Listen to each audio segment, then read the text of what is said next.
Full Metal Jacket. This is my video. There are many like it, but this one is mine. My video is my best friend. It is my life. I must master it as I must master my life. Without me, my video is useless. Without my video, I am useless. I must film my video true. I must film straighter than my enemy who is trying to dislike me. I must post it before he posts his. I will. Stanley Kubrick's take on the Vietnam War follows smart aleck Private Devious, played by Matthew Modine, whom is quickly christened Joker by his foul-mouthed drill sergeant R. Lee Ermey, in the role of Gunnery Sergeant Hartman, and pudgy Private Lawrence, portrayed brilliantly by Vincent D'Onofrio, nicknamed Gomer Pyle, as they endure the rigors of basic training.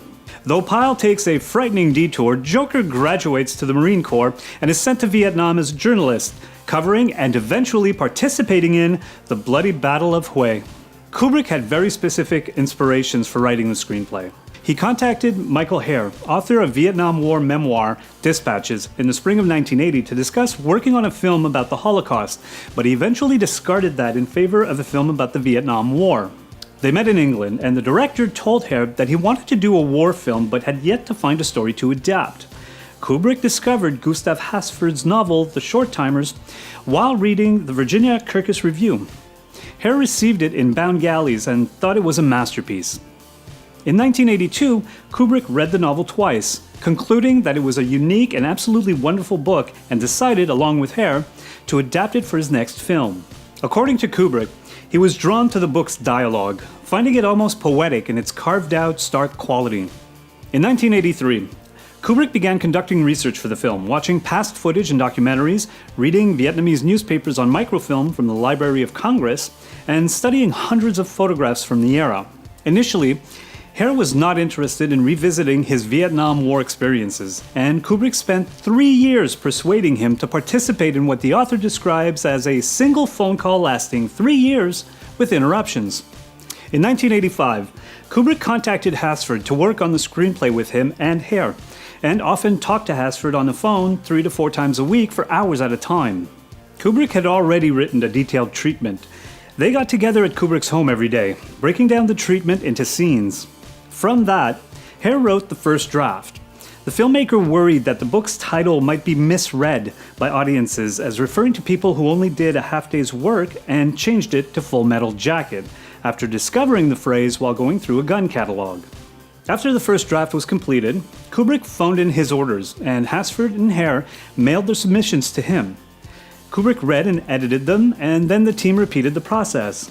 Neither Hasford nor Herr knew how much he had contributed to the screenplay, which led to a dispute over the final credits. Hasford recalled that they were like guys on an assembly line in a car factory. He was putting on a widget, and Michael was putting on another widget, and Kubrick was the only one who knew that this was going to end up being a car. Herr said that the director was not interested in making an anti-war film, but that he wanted to show what war was really like. At some point, Kubrick wanted to meet Hasford in person, but Herr had advised him against this, describing the Short-Timers author as a scary man and believing he and Kubrick would not get along. Why can't we be friends? Why can't we be friends? Why can't we be friends? Nonetheless, Kubrick insisted, and they all met at Kubrick's house in England for dinner. It did not go well, and Hasford did not meet with Kubrick again. Kubrick shot the film in England, in Cambridgeshire, on the Norfolk Broads, at the former Millennium Mills Beckton Gas Works, Newham in East London, and the Isle of Dogs. A former Royal Air Force and then British Army base, Bassingbourn Barracks doubled as the Paris Island Marine Boot Camp. A British Army rifle range near Barton, outside Cambridge, was used in the scene where Hartman congratulates Private Pyle for his shooting skills. Kubrick worked from still photographs of Hue, taken in 1968, and found an area owned by British Gas that closely resembled that and was scheduled to be demolished. The disused Beckton Gas Works, a few miles from central London, were filmed to represent Hue after attacks. Kubrick had buildings blown up, and the film's art director used a wrecking ball to knock specific holes in certain buildings over the course of the 2 months. Originally, Kubrick had a plastic replica jungle flown in from California, but once he looked at it, he was reported to have said that he didn't like it and to get rid of it. The open country was filmed in the cliff marshes and along the River Thames. supplemented with 200 imported Spanish palm trees and 100,000 plastic tropical plants from Hong Kong. Kubrick acquired 4 M41 tanks from a Belgian Army colonel and Westland Wessex helicopters painted marine green to represent Marine Corps Sikorsky H-34 Choctaw helicopters. Although the Wessex was a licensed derivative of the Sikorsky H-34, the Wessex substituted 2 gas turbine engines for the H-34's radial piston engine. This resulted in a much longer and less rounded nose than that of the Vietnam-era H-34. Kubrick also obtained a selection of rifles, M79 grenade launchers, and M60 machine guns from a licensed weapons dealer. To cast the roles in the film, Kubrick advertised a national casting search in the United States and Canada. The director used videotape to audition actors and received over 3,000 submissions. His staff screened all the tapes, leaving 800 of them for Kubrick to review personally. Former U.S. Marine drill instructor Ermey, originally hired as a technical advisor, asked Kubrick if he could audition for the role of Hartman. Kubrick had seen Ermey's portrayal of drill instructor Staff Sergeant Loyce in The Boys in Company C, and told the Marine that he was not vicious enough to play the character. Ermey improvised insulting dialogue against a group of Royal Marines who were being considered for the part of background Marines, to demonstrate his ability to play the character, as well as to show how a drill instructor goes about breaking down the individuality of new recruits.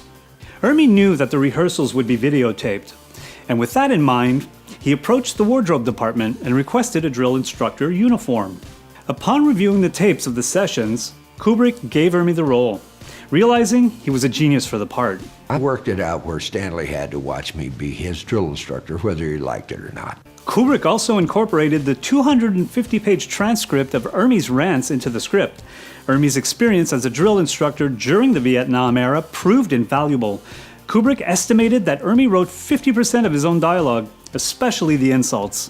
Every time it was something else. I mean, he seemed to have an endless resources on obscenities. While Ermey practiced his lines in a rehearsal room, a production assistant would throw tennis balls and oranges at him.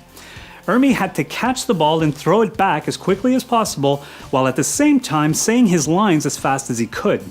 Any hesitation, slur, or missed line would necessitate starting over. 20 error-free runs were required.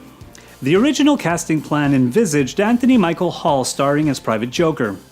After 8 months of negotiations, a deal between Kubrick and Hall fell through. Kubrick offered Bruce Willis the role, but the actor had to turn it down because he was to start filming his own television series called Moonlighting. The part eventually went to Matthew Modine, who had just finished working on the film Birdie. Vincent D'Onofrio had heard of the auditions through Modine. I was working at the front door of the Hard Rock Cafe as a bouncer, and Matthew and his wife walked by, and I said, "Hey, man, where you been?" And he said he's doing this Kubrick thing, and that there was a part available. Using a rented video camera and dressed in Army fatigues, D'Onofrio recorded his audition for the part of Private Pyle in his backyard. Despite Kubrick saying that Pyle was the hardest part to cast in the whole movie, he quickly responded to D'Onofrio, telling the actor he had won the part. As far as I'm concerned, Vince turned out to be the best part of the film. The film was released on June 17, 1987. Initially, the film wasn't very well received by critics and reviewers. It drew immediate comparison to Platoon, which was released the previous year. Rotten Tomatoes summary states that Kubrick's Full Metal Jacket is intense, tightly constructed, and darkly comic at times. It may not boast the most original themes, but it is exceedingly effective at communicating them. A point of view that I might have is that the film can be viewed as a tale of a dysfunctional family, with a mother, a father, and a son. Or as 2 short films with a recurring cast, with the first film being the training of the recruits and the second film as they go off to war. Personally, I actually see it as 3 short films, but maybe that's a story for another day. I hope you enjoyed today's video. Don't forget to like, share, and subscribe. Hats off to our wonderful patrons. So what are some of your thoughts on this film? I'd love to hear them. Don't forget to drop them in the comments section down below. This concludes today's episode on Devils in the Details. I'm BD, and I'll see you later.